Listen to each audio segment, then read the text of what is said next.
Hello everyone, welcome back to our YouTube channel Roshan Sai Study Point. Today I will explain you class 12 Vistas book chapter number 4th The Enemy, जिसके author हैं PRS Bum.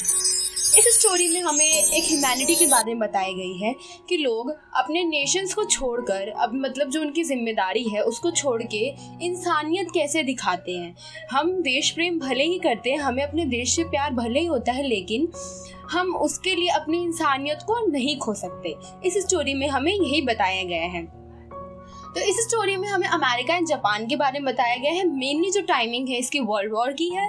World war के time में America और जो Japan होते हैं बहुत बड़े एनिमी होते हैं.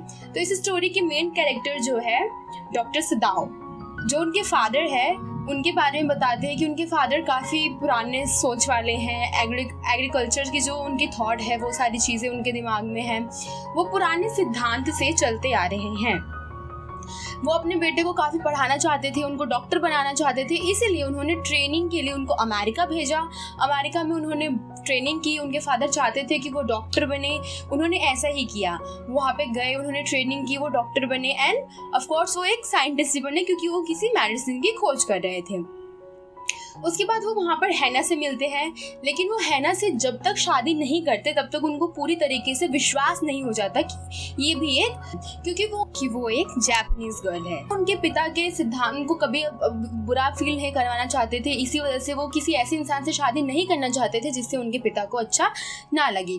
इसीलिए उन्होंने जब उनको पूरा विश्वास हो गया कि जो हैना है वो भी एक चाइनीज़ गर्ल है तो उन्होंने उससे शादी कर ली.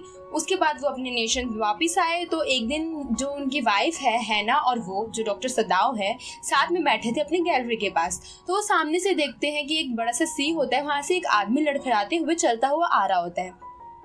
तो उनको लगता है कि शायद ये कोई जो फिशरमैन है जो फंस गया है, ये जो ज़ख्मी हो गया है. लेकिन वो देखते हैं तो वो इंसान धीरे धीरे आता है और फिर बेहोश होकर नीचे गिर जाता है. इतने में जो डॉक्टर सदाओ और उनकी वाइफ हैना है वो नीचे जाती है और देखती है कि उस आदमी को क्या हुआ है. तो वो देखती है, जो उसको जब वो टर्न करते हैं तो देखते हैं वो वाइट मैन है.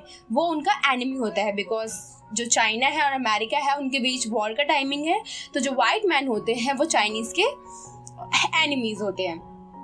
तो वो सोचते हैं, पहले तो वो सोचते हैं कि हमें ऐसा करना चाहिए या नहीं करना चाहिए, हमारे देश के लिए ठीक नहीं होगा, ये हमारे नेशंस के प्रति जो हमारी जिम्मेदारी है वो कहीं ना कहीं इससे उस पर बुरा असर पड़ेगा. लेकिन उसके बाद भी डॉक्टर सदाओ सोचते हैं कि कुछ भी हो, भले ही हम नेशंस को कितना भी मान ले, अपने राष्ट्र को कितना भी महत्व दे दे, लेकिन एक इंसानियत के नाते कि देश प्रेम है उनके मन में. लेकिन वो डॉक्टर है और डॉक्टर का यही काम होता है कि उनके पेशेंट वो कोई भी हो उनको बचाने का काम होता है. तो जो डॉक्टर सदाओ होते हैं उस टाइम कुछ नहीं सोचते, वो उनको अपने साथ लेके जाते हैं अपने घर पे. वो और उनकी जो वाइफ होती है ना, वो कोशिश कर रहे होते हैं किसी तरीके से जो ये वाइट मैन है जो उनका एनिमी एक तरीके से लगेगा उसको किसी तरीके से ठीक करें. तो जो डॉक्टर सदाओ होते हैं उससे कुछ चीज़ें लाने के लिए बोलते हैं अपनी वाइफ हैना से कि तुम पानी ले आओ, पट्टी ले आओ. तो वो कहती है कि ये सारी चीज़ें सिर्फ हम दोनों से नहीं होगी, हमें और भी लोगों की ज़रूरत पड़ेगी. तो वो जाते हैं अपने सर्वेंट से पूछने के लिए, वो डोमेस्टिक हेल्प को भी बुलाते हैं. लेकिन जो उनके सर्वेंट होते हैं वो साफ साफ मना कर देते हैं क्योंकि ये टाइम होता है वर्ल्ड वॉर का, और अगर वो अपने एनिमी को अपने घर में रखेंगे तो ये उनके नेशन के प्रति कोई बुरी भावना व्यक्त होगी और उनके साथ कुछ बुरा हो सकता है, जिस वजह से उनके सर्वेंट ने और जो डोमेस्टिक हेल्प थी उन्होंने आने से मना कर दिया. तो उनकी जितनी भी चीज़ें थी, जितनी भी जिम्मेदारी थी उस प्रिजन मैन की, वो सब कुछ जो हैना है और उनके जो हस्बैंड है डॉक्टर सदाओ उन्होंने ही की. डॉक्टर सदाओ के मन में भी एक बार ऐसा ख्याल आया कि मुझे ऐसा करना चाहिए या नहीं करना चाहिए. लेकिन उसके बाद भी उन्होंने सोचा कि अभी मैं इसकी हेल्प कर देता हूँ, जैसे ही ये ठीक हो जाएगा मैं इसे सौंप दूंगा अपने नेशन के हाथों में. तो वो उसका इलाज करते हैं. वो उसकी गोली जो उनके बैक में लगी होती है उसको निकालने की कोशिश करते हैं. फिर कुछ टाइम बाद धीरे धीरे वो सारी चीज़ें ठीक होती है. तो वो सोच नहीं पा रहे होते कि वो क्या करे, मतलब अब क्या करे. वो अभी ठीक हो रहा है, जो एनिमी है वाइट मैन है वो अभी ठीक हो रहा है. अगर वो अभी उसको ऐसे हाथों में दे देंगे तो हो सकता है कि उसकी जो लाइफ उन्होंने सेव की है वो बचाने का कोई मतलब नहीं रह जाएगा. तो वो जाते हैं जो डॉक्टर सदाव होते हैं वो जाते हैं जनरल टाकिमा के पास। जनरल टाकिमा से वो अपनी सारी बातें शेयर करते हैं। तो जनरल टाकिमा बस ऐसे ही बताते हैं कि वेदर जो वार्म है तो तुम ऐसा करना, जो वाइट मैन है उसकी जो विंडो है या जो गेट है, डोर है, उसको खोल के रखना। मेरे आदमी आएंगे, उसको शूट कर देंगे। इसमें ना तुम्हारी गलती होगी ना हमारी गलती होगी, तुम्हें कुछ पता नहीं चलेगा और जो तुम्हारा बोझ है वो कम हो जाएगा। इसका मतलब यही है कि जो डॉक्टर सदाव है एक बार वो भी सोचते हैं कि किसी तरीके से उनका जो ये बोझ है वो कम हो जाए। तो जो जनरल टाकिमा उनको बोलते हैं वो उस बात को मान लेते हैं। वो फर्स्ट डे वेट करते हैं, जो प्रिजन मैन होते हैं उसका डोर ओपन कर देते हैं जो बैकयार्ड की साइड वाला होता है, ताकि लोग, जो जनरल टाकिमा के लोग आएंगे, इसको शूट कर देंगे और फिर सब ठीक हो जाएगा। वो फर्स्ट डे वेट करते हैं, हल्की सी भी आवाज़ आती है तो उनको लगता है कि शायद अब वो लोग आ गए हैं, अब वो इसे शूट कर देंगे और उसकी डेथ हो चुकी होगी। बट ऐसा नहीं होता। वो सेकंड डे भी जब बहुत ज़्यादा बारिश हो रही होती है, हल्की फुल्की आवाज़ से जो उनकी वाइफ होती है वो भी जग जाती है। लेकिन जो डॉक्टर सदाव है वो उन्हें मना करते हैं कि तुम्हें उठने की ज़रूरत नहीं है।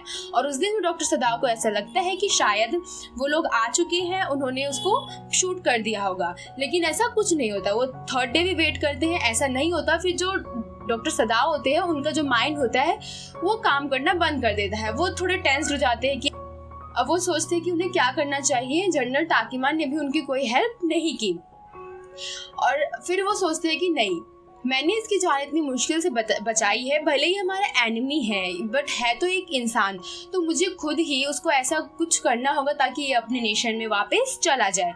तो वो उसकी हेल्प करते हैं, उसके लिए बोट अरेंज करते हैं, उसके लिए टॉर्च वगैरह होती है, जितनी भी सेफ्टी की चीज़ें होती है वो अरेंज करते हैं।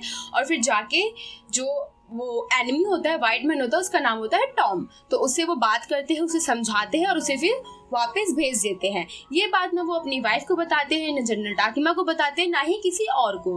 वो जैसे उसे भेजते हैं तो उनके मन में यही आता है कि अब शायद ये सारी चीज़ें ठीक हो जाएगी, क्योंकि वो जा चुके हैं, वो जहाँ से आया था वहाँ। जो मेरी जिम्मेदारी थी मैंने वो भी निभा ली और सब कुछ ठीक भी हो गया। तो अब कोई खतरा ना तो मेरी फैमिली पे आएगा ना मुझ पे आएगा, अब सब शॉर्ट हो चुका है।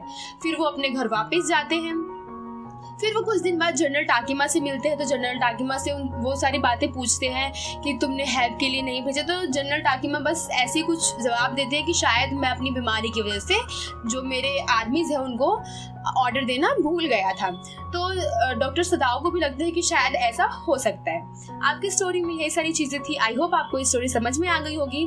इसमें जो हमारा जो मेन वो निकल के आता है, निष्कर्ष निकल के आता है, यही है कि जो डॉक्टर सदाव थे उन्होंने अपने नेशन से पहले अपनी ह्यूमैनिटी को आगे रखा। उन्होंने जो उनकी देश प्रेम की भावना तो थी उनके अंदर, लेकिन जो उनका कर्म था, जो उनका कर्मा था, उन्होंने पहले वो किया। वो एक डॉक्टर थे तो उनके लिए जो एनिमी हो, एनिमल हो, कोई भी हो, वो एक समान होता है। जो डॉक्टर्स होते हैं वो ये नहीं देखते कि सामने कौन है, बस वो उसको किसी भी तरीके से ठीक करना चाहते हैं। तो डॉक्टर सदाव ने भी वही किया, उसको बहुत अच्छे से ट्रीट किया, उसको ठीक किया और उसके बाद उसको वापस भेज दिया। तो उन्होंने अपने जो नेशन के प्रति प्यार है उसको भी दिखाया, लेकिन जो उनका जो कर्म था, जो काम था, उन्होंने वो भी किया और उसकी जान बचाई। आई होप आपको इस स्टोरी समझ में आ गई होगी। अगर आपको मेरे एक्सप्लेन करने का तरीका अच्छा लगा हो तो प्लीज़ मुझे कमेंट करके बताइएगा और प्लीज़ चैनल को सब्सक्राइब करना ना भूलें। Thank you.